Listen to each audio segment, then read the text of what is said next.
And you're welcome. It's Wellness Central, where we tackle the health challenges impacting our communities. Today, we're shining a spotlight on a condition that's often overlooked by, literally everybody. It's a ticking time bomb for millions of Nigerians, and it's called hypertension. It's known as the silent killer.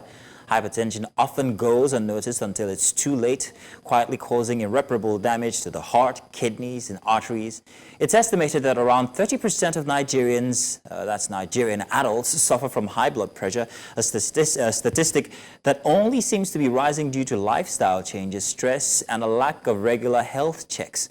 Hypertension goes undetected because of the lack of symptoms, and tragically, neglect of one's health only increase the risk. Ignoring signs of high blood pressure or failing to get regular screening can lead to complications like heart attacks, strokes, and even death. The ripple effects are devastating, not just for individuals, but for families and the health system at large, which struggles to keep up with the demand for treatment when complications arise. And so today we're privileged to have two esteemed guests with us to improve or rather to provide insights on this crucial topic. Our first guest is already a friend of the house. We also know him as Dr. Love, is Dr. Yusuf Haroun. He's the founder, Love for Health organization. And joining us here with us in the studio as well is Dr. Oluwatoni Adeyemi. She's the Senior Special Assistant on Health to the Lagos State Governor. Both lady and gentlemen, together, we want to say welcome. And thank you so much. Thank you very much. It's going to be about understanding the factors about Nigeria's hypertension crisis, and also to discuss how individuals and families as well as communities can better manage this silent threat. And so once again, thank you so much. I'm going to get started by asking what the key causes of hypertension in Nigeria is, and I'll start with you here, Dr. Tony. Can I say? Yes, you can. So, Doctor, hypertension, as you have rightly said, is a silent killer caused by so many things. It actually has predisposing factors because there are two types. We have the type 1 and we have the type 2. Type 1 usually is called the essential hypertension. The other is called the non-essential hypertension. And what we talk about are more of the risk factors, what predisposes one to having hypertension. And this could be modifiable. There are things that you can actually work towards sorting them out, or non-modifiable. They just come, they're just like that. So examples of the non-modifiable risk factors include things like the race. So the fact that we're blacks, we're African, predisposes us to hypertension. Age. Hypertension is also known to occur with advancing age as well. And then sometimes some people have a sex premonition or to hypertension that could actually be a predisposing factor. But the more important one, which I would like us to focus on, are the modifiable factors, because through our lifestyle modification, we can actually prevent hypertension. And this includes lack of exercise, sedentary lifestyle. It includes even diets, the kind of food we eat, also predisposing factors to hypertension. And then obesity as well is a predisposing factor to hypertension. Let me come to you, Dr. Love, there. I don't want to keep you standing there and just ask about hypertension being a silent killer. Why is it dubbed a silent killer? Thank you very much for this very important question. It is called a silent killer because it doesn't show any symptom. Statistics have shown that all over the world, including the United States, where I've been for a couple of years, and even Nigeria here, where I trained before traveling, many people are classified as undiagnosed hypertensive patients. What I mean is that many people have hypertension or high blood pressure without knowing. Clinically, once you check your blood pressure, which people can even do at home, and your blood pressure is above 140/90 millimeters of mercury, on 2 to 3 separate occasions, you've been diagnosed as being hypertensive. And it is a silent killer because the end complications could get worse before the person will be. Many people die of hypertensive heart disease like myocardial infarction, heart attack. Some people can die of kidney complications, hypertensive nephropathy, or even the most dangerous ones which people see, which we call locally as stroke, but we call medically as cerebrovascular accidents, which could be ischemic or hemorrhagic. Now, it's very interesting that all these causes or all these eventualities come from one disease. So it's very weird that it has absolutely no symptoms from before. But how would one be able to tell that there might be something wrong, especially noting that Nigerians don't actively check? Dr. Yusuf, please. Okay, yes. Thank you very much. Now, the problem about it is that as a medical practitioner, I advocate that people should check their blood pressures regularly to know. And as my doctor has explained, that it could be modifiable or non-modifiable. So the non-modifiable is, okay, my father is hypertensive. My mom is hypertensive. I grew up, I have that hereditary. I also have the hypertension. That wasn't due to something which I could modify, but that's just due to my genes. So the one that is modifiable, that one is non-modifiable. The one that is modifiable is what also she talked about in the beginning, exercise. We should always exercise at least 30 minutes in a day, and we should do it at least 3 to 4 times a week. Brisk walk is very important, particularly aerobic exercise, walking, swimming, moving your body, riding a bicycle. So these are modifiable things we can do to correct or to treat this hypertension, or not necessarily treat, but to regulate it, because some medical professionals will say there is no permanent cure for hypertension, but you can control it. Now, Doctor, I note that you have a couple of slides that you might be sharing with us very soon. We're going to come to that next, but first I want to talk to Dr. Oluwatoni here regarding, especially what you just spoke about when you talked about the habits. Now, regarding habits, there's a lot of habits in Lagos here that we can't afford. He talked about riding bicycles, swimming, and these sound like very elite type of sport. I don't know whether you have a bicycle or do you go swimming? Do you? Even you don't have. I don't. But the stationary bikes at the gym. I'm Exactly. a gym ball. Okay, so you can afford going to the Yes, I didn't want to answer this That's question my because point. you're going to see. Now, for the average Lagosian who's coming back from work late, who has to struggle through traffic and everything. In fact, that's the exercise on its own. But then again, still neglects every other thing. What can they do to remedy these situations that might eventually cause hypertension? What should they take note of? What kind of lifestyle should they be living specifically for the Lagosian, the Nigerian, considering all our circumstance? Yeah, so for the average Nigerian out there, I mean, you know, we've already mentioned that some of the preventive measures include exercise and good diet. So for the exercise, I know a lot of Lagosians are hustling. I mean, they have to be out of the house by 6 a.m., come back so late at night. But there are creative ways to include exercise into your daily living. For example, even if it's bus or the commonly called keke marwa that you take home, you can actually get down a bus stop to your house and then actively walk the remaining distance. Even if you're a busy executive, if you're in a safe environment, in quotes, it's something you can also do, like get down at your estate's gates, tell the driver to go home, and then walk the rest of the way. If you're in a building, maybe you walk in a building that has elevators. Instead of using the elevators, sometimes use the stairs. If you have an intercom, you want to talk to your colleague in accounts that is really far away. Instead of using the intercom, just walk around. And then now we have creative devices. We have smart watches that actually count your steps. Ideally, will tell you to do 10,000 steps a day. So if you're at work or at the marketplace, you've been sitting down with your wares and you found out that you haven't moved around a lot, get up and move. Just keep walking. Just keep moving. And then for the diet as well, I'm really aware that, yes, a lot of people get home so late because we would say do not eat late at night because that will contribute to central obesity. And central obesity is a major predisposing factor to hypertension because all the vital organs are in the abdominal region, and we don't want you to have that pot belly. It's not a sign of good living. A lot of people always mistake it and say, oh, my pot belly is a sign of good living. So you can pre-prepare. I don't like the way. Angelo just wanted us to show his physique. His flat It's okay. It's okay. So yes, you can pre-plan your meals maybe over the weekend so that you can pack meals and take to work, so that if perchance you're getting home really late, you have your packed lunch with you.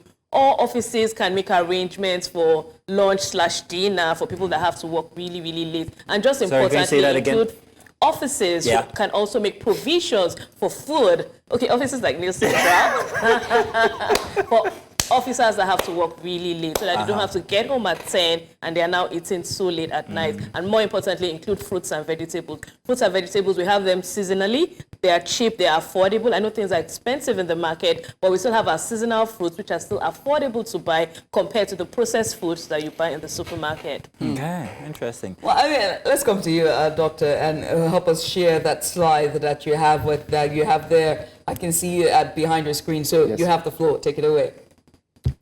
So, understanding hypertension. Hypertension is very, very important, and we should also understand that hypertension and its complications are one of the leading causes of death all over the world. Hypertensive heart disease could develop into myocardial infarction. Myocardial infarction, if not prevented, which we also call heart attack, can lead to sudden death. Hypertension complications can also lead to something which we call cerebrovascular accident, which I've said, and lead to stroke. And many people are vulnerable to these complications. So this is a diagram of the heart. And this is the structure of the heart here. We can see the blood vessels goes into the heart. The heart is usually divided into 4 parts. We have the right atrium, the right ventricle, the left atrium, and the left ventricle. So understanding the health connection, stress and heart. Many people go through stress, particularly in Nigeria, due to our lifestyle and our work. So work, that's W-O-R-K, but it's good to work, W-A-R-K, it's good to work. That's another form. Like you talked about, some people may not be able to afford bicycle. I think they can walk with their legs, and that's a very good way of also exercising. So stress and heart. Chronic stress can lead to high blood pressure, inflammation, and other conditions in the cardiovascular system. So lifestyle factors, diet, exercise, which we've talked about, and all other daily habits play a critical role in maintaining a healthy heart and circulatory system. So the risk factors for hypertension or hypertension risks. Number 1, uncontrolled high blood pressure. As I said, it's a silent killer because many people have not checked their blood pressure even, or have not checked it for a very long time. So this is one of the risks. So uncontrolled high blood pressure damages the blood vessels and increases the risk of heart attack, stroke, and all other serious complications. That's just what we've talked about. Very interesting indeed. I see there's something right in front of you there. What is it on your table right in The front of little you? Yes. apparatus you have there. This is a device, it's called an electronic sphygmomanometer. And I advise every home to have this. Every home should have this.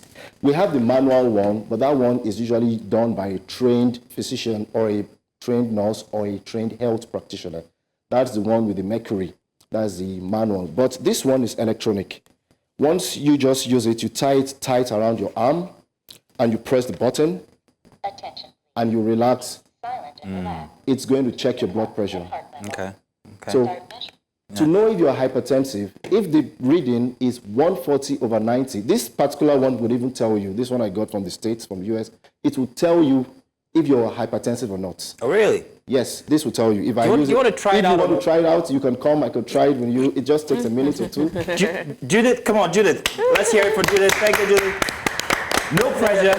You can have a seat. No pressure at all. No pressure at all, Judith. We're going to get... while we're getting ready, Judith, I want to ask Dr. Oluwatoni here some questions regarding what states or what governments or what people in authority can actually do to try and help people on you their can way sit. to Yeah, making sure that their numbers are proper. All right. So yes, states is Get you a actually seat, doing sir. a lot through our centers, our general hospitals, and even our tertiary center, especially the primary healthcare center. Currently, there's even an initiative that's being run by the National Governors Forum. So it's a nationwide initiative where we're targeting 10 million Nigerians. It's a 1-week campaign drive to ensure that Lagosians can come in their numbers, to know their numbers, both blood pressure and blood sugar reading, free of charge. So this is currently going on. But it doesn't mean that after this campaign initiative, it's going to go away. After that, people should regularly go to our primary healthcare centers. They are accessible. So you can go there and have your blood pressure checked. You can have your sugar. Is it free At this initiative that is currently going on, it's free. So you're not paying anything, no registration fee, nothing at all. It's totally free. Subsequently, also accessing care at a primary healthcare center is also free. However, when it's now time for, if you now need to see a doctor and they need to prescribe medications for you, then you have to pay. But the good thing is Lagos has also started the health insurance scheme, the Ilera Eco. something regarding what do you call it now? The drugs. Yeah, the medications, yes. If you're prescribed, how expensive are they? How affordable is the word I should use? Are these drugs? So And because I ask this because normally people are scared of that eventuality. If I've been diagnosed with so and so and so, then I have to start buying drugs, and these drugs aren't necessarily cheap. And that's the fear that actually pushes people away from discovering. They say ignorance is bliss. So I don't want to know, so I don't have to suffer through the thought of it. So how affordable are these So drugs? affordability is actually relative because you have different manufacturers of medications, and based on whether they are generic or brand names, the costs also vary. So we have some that are really affordable, but hypertension has a wide variety of drugs. So your physician would actually look at your medical condition, do other tests within you before they know the kind of drug that you'll be placed on. So it depends on what has been prescribed for you, which is why I was also mentioning the health insurance scheme, which I'm advocating that everybody should get on, because if you're on the health insurance scheme, you pay your premium for a year, and then your drugs for that year are totally free. And you don't have to pay anything extra to get your medications. All right. We're going to be going to our test lab now. No, I'm sorry. Dr. Yusuf and Judith are standing by. We're about to we'll see what the numbers are. You weren't going to miss the opportunity. No, Judith, no. You are not going to miss the opportunity. Not this time. And So, I trust you. Dr. Yusuf, do Yes. take it away. Let's walk us through the process, please. Okay, so firstly, you have to be calm and relaxed as you are. Okay. And a footnote is, even if the blood pressure is above 140/90 at the first reading, that doesn't still diagnose you of having hypertension. Wow. So I don't want you to be scared or panic. Judith, do you hear? Don't worry, Judith. Be Because, calm. I know you're having the time of your life, but please. What I'm wondering is what happens if it's 148? Here and now, you're going to break into a... My friends are watching, oh, please. Oh. So This is very risky. I always say don't get diagnosed on TV. Here we are breaking all the rules. Dad, I'm sorry, I didn't sleep well. All right? It's not Excuses. It's not scary. Doctor, proceed. So there's something my teacher used to tell me. Let us not assume of an accident before it happens. What if you have an accident? How about no? Let's just be neutral now. Let's Yes, check a be blood positive. pressure. Be positive and let's see. So you're going to flex the arm in this way. Right? No, you need to relax. Yes, you relax. I was going to Then- show you my muscle. Now this is the artery, so it's going to measure the pressure. That's why it's called the blood pressure in the artery. So I'm going to put it close to the arm here Okay. and tighten it. It's going to be tight. It has to be tight. Do you feel it's tight enough or? No, it's not perfect. tight. It's loose. No, it has to be tight on the arm. Sorry, it's going to be a bit tight. Tight now? It's okay. I Okay, mean, so it's you can not flex as this tight. way. Okay, now when I flex, it's tight. Okay, so now, just going to press the button. Attention, please. Attention. Silent and relax. Keep the cuff at heart level. Start measuring now.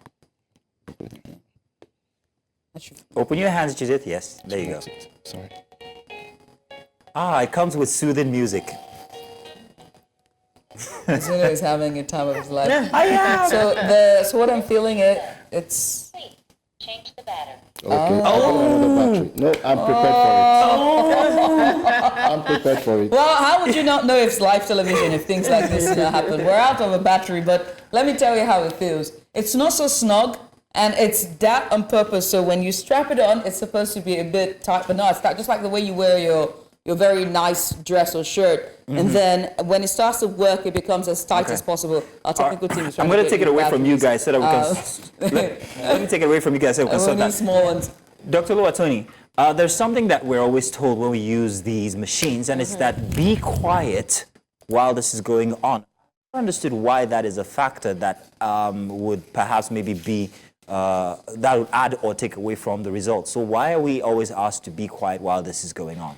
Okay, because the blood pressure machine, the sphygmomanometer, is quite sensitive. Even your blood pressure reading is sensitive to a lot of external things, and the major one is stress. And there's another typical example, which is the white coat phenomenon. A lot of people, when they come to the hospital and they see a doctor in white coat about to take their blood pressure, anxiety kicks in immediately. I get that. And that can shoot the blood pressure up.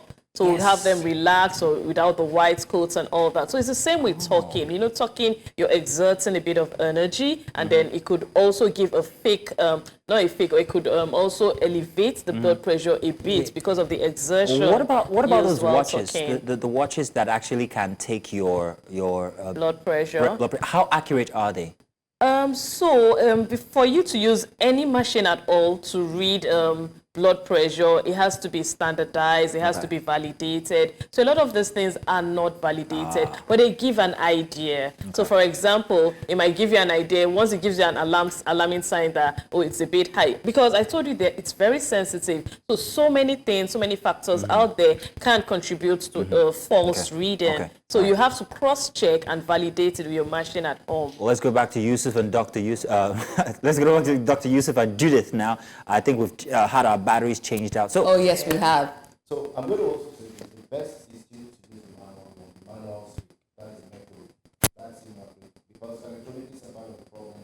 It will have low battery. It will have faults in the electronic machine, which will give a false positive. Doctor, we're having issues with your audio, so I'm going to ask you to just continue with the process, and we'll fix that audio as you do. So let's already commence with that one. I think it might be the batteries again. We've got the revolt of the batteries this morning. But so you were finishing, let me let you finish that thought from before now regarding the Fitbit watches and how accurate they might not be. But if it gives you a sign, it might not give you an accurate sign, but at least it'll give you an alert that maybe there's something wrong. Then you should proceed to any healthcare center to make sure that you get proper reading. So one practical way for you to do that, to actually check, is check your blood pressure with like maybe your Fitbit or one of those devices, and then also immediately check with the electronic speak. So what you get, it might give you a difference of like 10 or 20. So you already know the error. You know the so if this is 120/80 and the other one is 130/70, you know that's more accurate. So you already know to add 10 or subtract 10 anytime So you have a check. skill Yes, to work with yes, from yes. then So on. that's a form of informal validation, but we have other scientific ways of validating these tools. I have questions regarding other life habits like smoking, but we'll come to that. Now let's get back to our little test lab here. Dr. Judith, once again. All right. Doctor, we want you to say, so just again, once again, just walk us through the process. Doctor is going to walk us through the process once again. This is our, what's the name of it? This is an electronic speed monitor. Speed, Speak electronic, there we go. Let's get to it, shall we? We're going to try it again. I have the strap on and I'm just going to press start. Attention, please. There you go. Sorry. Relax, Judith. Don't say anything. Ooh, the moment is here. It's looking good so far, Judith. Don't you worry. Oh, we're in the vicinity. Oh, we're in the vicinity. Doctor, what are we reading here? What exactly are we seeing? So you're saying this is reading for blood pressure. It's still reading.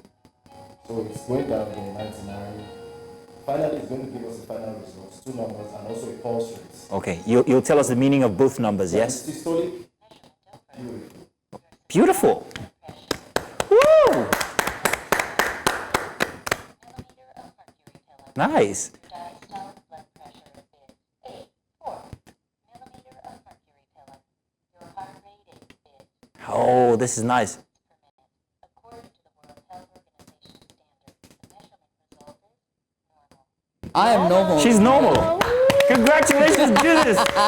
I am normal and healthy. All right. We Obviously. exercise 5 days a week. You should get to the gym, my darlings. No, Judith, you can stay there, Judith, but it's very obvious that you're not being given enough work here at New Central.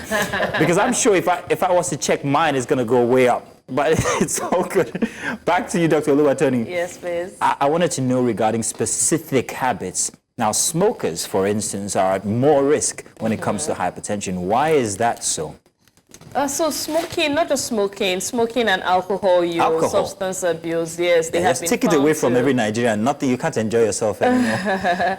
No, well, so those three, smoking, alcohol, and then substances, use of other substances, are also predisposing factors to hypertension because science has shown all this. We come about our predisposing factors based on research and science, and science has shown that those that smoke have a higher tendency of coming down with hypertension. And there's a whole pathophysiology behind this, which I wouldn't want to explain now, but it also affects the arteries. That's what he just measured now. Some of the veins, the vessels that come out from the heart that nicotine contributes to. Okay, so it's not just nicotine, other substances as well. Yes, other and substances. Now, there is an okay amount of alcohol that you can ingest, is there? So it's not exact. It's not absolutely saying don't do alcohol. So what is that specific amount? So we usually don't like saying that because a lot of people abuse that. In fact, some people would even quote the Bible to you and say that the Bible says a little bit of red wine is good for the heart and all that. And then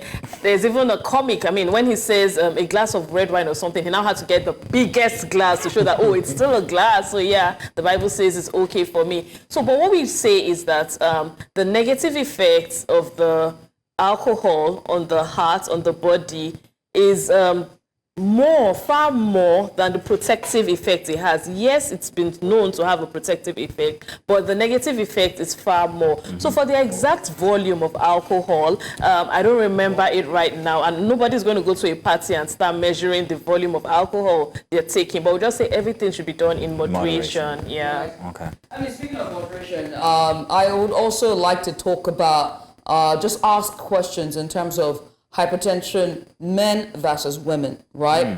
And we always have to put women at the center here. Besides being predisposed to it, whether it's your genetics, whether it's your health, whether it's lack of healthy eating and diet, can other factors contribute to it specifically for women? Pregnancy, PCOS, those type of issues.